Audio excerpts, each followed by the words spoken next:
Let's talk about Justin Fields and the New York Jets. Something has to change with this team, and something has to change very fast. As I record this video, they're the only team in the NFL yet to go out there to record a win this season. They're currently 0-6.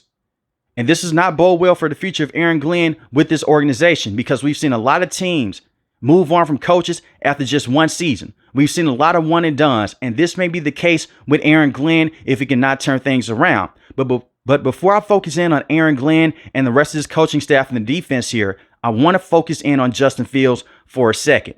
Justin Fields is not going to be the franchise quarterback with the Jets long term. When we look at quarterbacks like Sam Darnold and Baker Mayfield, we fall in love with the stories. Even Geno Smith for a short time with Seattle, because early on in their career, they were labeled as busts. They didn't work out in the previous organizations, but they go elsewhere, they find success. The difference is this: Baker Mayfield bounced around the NFL. He goes to the Tampa Bay Buccaneers, a proven head coach in Todd Bowles, who was a former head coach with this organization, the New York Jets, many years ago. But you look at the offensive weapons that he has. Very good offensive line, very good offensive coordinator, Mike Evans, Chris Godwin, now Emeka Egbuka. Sam Darnold, oddly enough, was drafted by the New York Jets, the same organization. They never built a team around him. He had Adam Gase as a head coach, Todd Bowles as a head coach his rookie season. He bounces around the NFL. Last year, he goes to the Minnesota Vikings, a proven head coach in Kevin O'Connell, one of the best offensive head coaches in this league. Weapons on the outside with Jordan Addison, Justin Jefferson, and TJ at the tight end position. So the team around them were better. They're already playoff teams.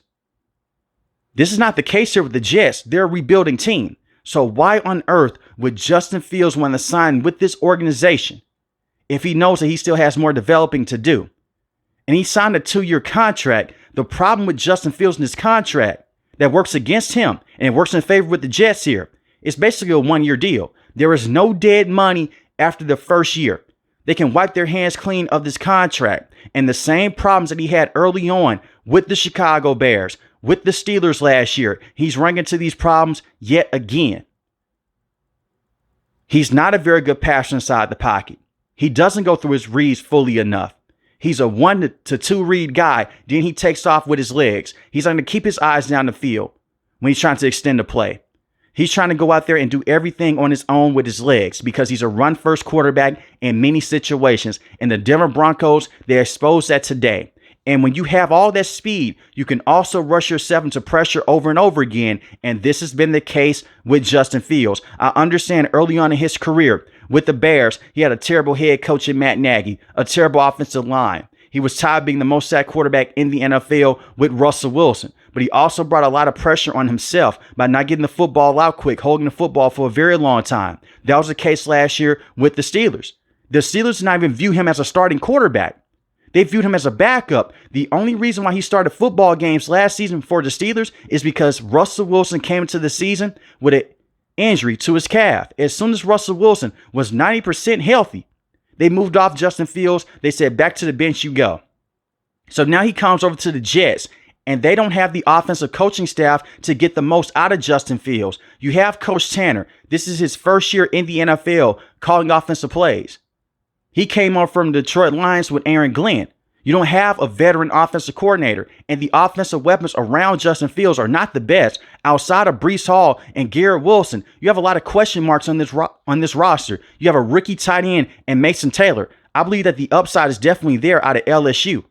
But Mason Taylor is not ready to be that phenomenal tight end just yet for this organization. He still has some growing pains to go through.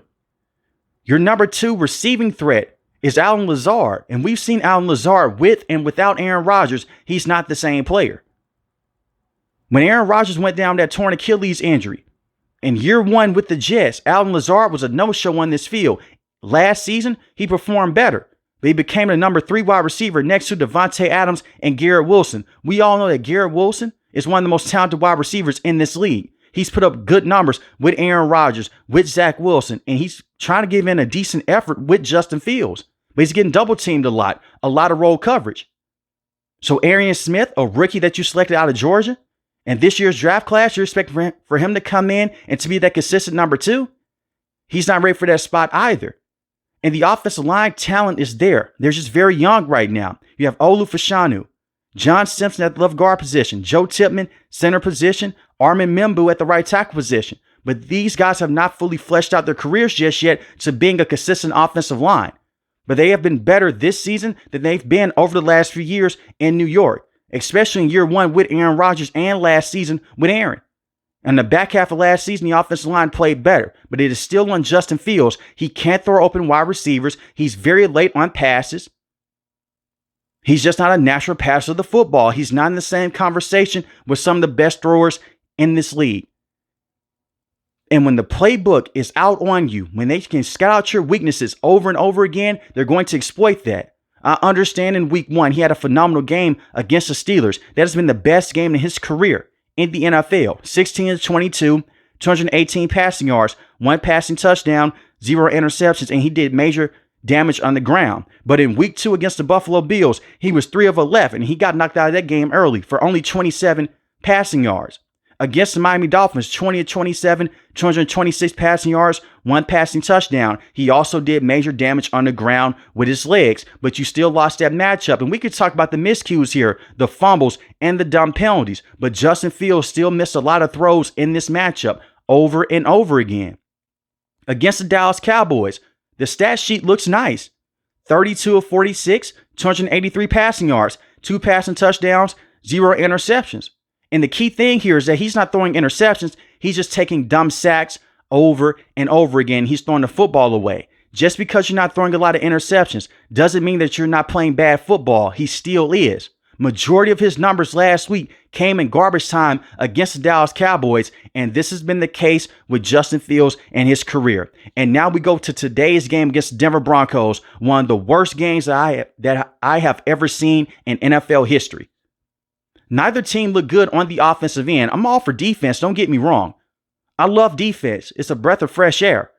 But you lose this matchup 13-11. Justin Fields was horrible. They should have pulled him late in the second quarter. But Aaron Glenn stuck with this man. In this matchup against the Denver Broncos, he was 9-17 for 45 passing yards. That is not what he did in the first half. That is what he did this entire game. 9-17 for just 45 passing yards. And he got sacked 9 times. And the offensive line gave a solid outing early on. But once again, when wide receivers are open across the middle of the field, Justin Fields, it's a slight delay there. He's taking pressure. And whenever he feels pressure on the left side, he's going to run out on the right side. So what Van Joseph did, it was so smart in this matchup. He's the defensive coordinator for the Denver Broncos. He played contained coverage on the outside. Whenever Justin Fields would go out there, you have the outside linebacker or the defensive pass rusher just constantly spy with him. They'll put that pressure on him. They'll take him down for a massive gain. And even though the offensive line did not play well in the second half, Justin Fields had a lot of time to go out there in certain situations, check the football down. Just take what the defense gives you, but he doesn't do that. And it hurt this team once again today. Now, you look at the stat sheet, they'll say that the New York Jets had negative 10 passing yards. The reason why they take that into account is because of the sack yards that Justin Fields took in this matchup. And he is so frustrating as a player to watch. He bounces the football to the outside. He wants to go around the other side of the field. And once again, as soon as you start drifting backwards, you're losing more yardage and you're putting your kicker in a tougher situation. Justin Fields lost him today's matchup.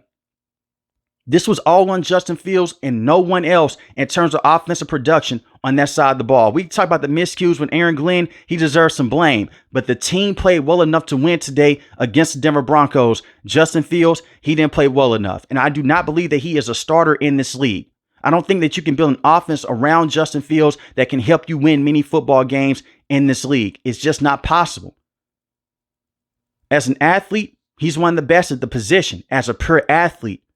But it takes more than being an athlete at this position to be successful in the NFL. Now, you look at the rest of the roster here. Your defense finally had a good game. And this is where we get into Aaron Glenn. When do we say enough is enough here with these dumb penalties, even though you only had 2 penalties in today's matchup? But in week 1, for a defensive head coach, you allowed 34 points against the Steelers. You had 7 penalties. 30 points against the Buffalo Bills. Now, granted, your starting quarterback went out in Justin Fields, but you still allowed 30 points with this defense that still has talent on the back end and in the front seven. Against Tampa Bay Buccaneers, you lost this matchup in close fashion. You allowed 29 points. You had 7 penalties, 2 turnovers. Against the Miami Dolphins, 27 points, 13 penalties, 2 turnovers once again. Week 5 against the Dallas Cowboys last week, 37 points, 10 penalties, and 1 crucial turnover in the red zone. Now, the turnovers have hurt this team. Let's not run away from it. That's not on the coach here. That's on the players. We've seen this happen against the Miami Dolphins with Braylon Allen. We've seen this happen with other players, the special teams unit, Xavier Gibson in week 1 against the Steelers. They could have at least won 2 football games up to this point in time in the season if it wasn't for the turnovers. But you're still a defensive head coach. You have a veteran defensive play caller in Steve Wilks, and your defense has looked this bad through 5 weeks. Now, in week 6 against the Denver Broncos, you showed up. You only allowed 13 points, but your offense let you down. Aaron Glenn, you're a head coach, not just a defensive coordinator anymore. You take care of every single unit, special teams, offense, and defense. And he does deserve some responsibility for this game because the clock management going into the third quarter was completely terrible. It was horrible. Everyone knew there was a good chance that they were going to go out there, they're going to run a fake punt. You come from the Dan Campbell coaching tree. He's the master of trickery. The same with him and Ben Johnson. So Sean Payton outcoached you in that moment. He's been outcoached before by Coach Tomlin, and the same with Todd Bowles. And I understand it's a learning curve here because he is a first-year head coach. But you have to figure all these things out throughout the week. Your offense did not have a game plan. They didn't have a flow. That falls on you as a head coach. And when you have a defense that has Sauce Gardner on the back end in that secondary, even though he's not the same player that he once was because of all the penalties over the last few years, he's still a very good cornerback to have. He's still a true number 1. You have Brandon, who has had some horrible moments this season at the cornerback position. The safety position looked better in today's matchup, but in the first 5 weeks, you're getting crushed in the safety department. The front seven has little to no depth. That's not all on Aaron Glenn. That's more so on the general manager and everyone else within the front office. But you're still working with Joe Douglas and his staff and the players that he drafted. Let me not say his staff. You're still working with the players that he drafted in the NFL draft over the last few years. So you have to give us some time here. But Will McDonald, very good player. The same with Quentin Williams and Jermaine Johnson.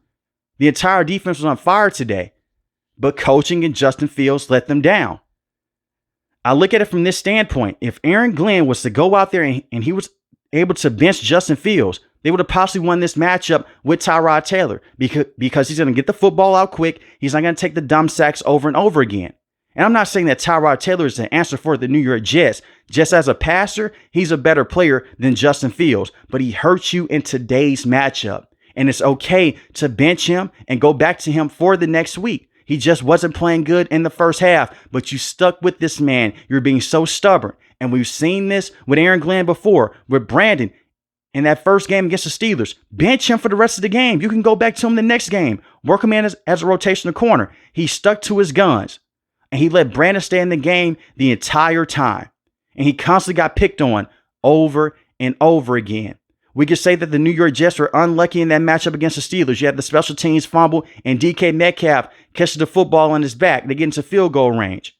Against the Miami Dolphins, you had the turnovers. Sure, but the adjustments by Aaron Glenn are not there in game. It happens from week to week. You have to make in-game adjustments here. This is what has made coaches so great in this league, like Kyle Shanahan, Sean McVay. The same with Dan Campbell, Andy Reid, Dan Quinn, all of those guys, they will make adjustments. They'll call timeouts. They'll make sure that they're on the same page. This has not been the case with Aaron Glenn. And when you look at the organization of the New York Jets, the ownership has still been the biggest problem in New York with both teams, but mostly the Jets here. Woody Johnson has been a terrible owner. Look at what happened last year with Robert Saleh. You fired that man early on in the season after you lost to the Minnesota Vikings overseas. You were upset about that loss. And then you bring in Coach Brick to be your interim head coach. He was not ready for that spot. And the entire season went to the wayside. He continues to bring in the wrong coaches and the wrong general managers year in and year out.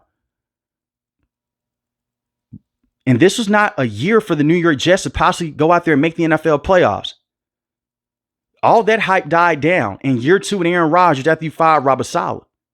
This was supposed to be a rebuilding year, but headed into the right direction. Instead, you're headed for the first overall pick yet again. And in my opinion, this is not a good quarterback draft class. And you need a quarterback.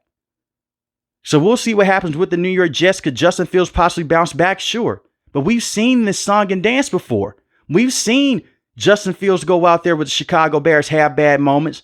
Then towards the end of the season, all of a sudden he's a top quarterback statistically for the last 4 to 5 weeks of the season. But a lot of those teams, they've already advanced to the NFL playoffs. They have their seeding. So you're going against backup competition. The sooner that the New York Jets realize that Justin Fields is better off with just being a runner instead of being a passer every single drive, they'll be better off for it. Move him outside the pocket. Run the football with him downfield. And if you can't work with that offense, sub in Tyrod Taylor and just call the Justin Fields experiment a wash. You're not married to this man for the next 4 to 5 years. He doesn't have a massive contract. But the current state of the New York Jets is downright terrible. And right now they are historically terrible on the offensive end and the same on the defensive end with them having all of this talent. But let me know in the comment section below, how do you feel about the New York Jets, and is it time to bench Justin Fields? If you're new to the channel, hit the subscribe button. If you like the video, hit the like button. Most importantly, when each and every last one of you guys stay safe, stay positive. Thanks for the video, guys. God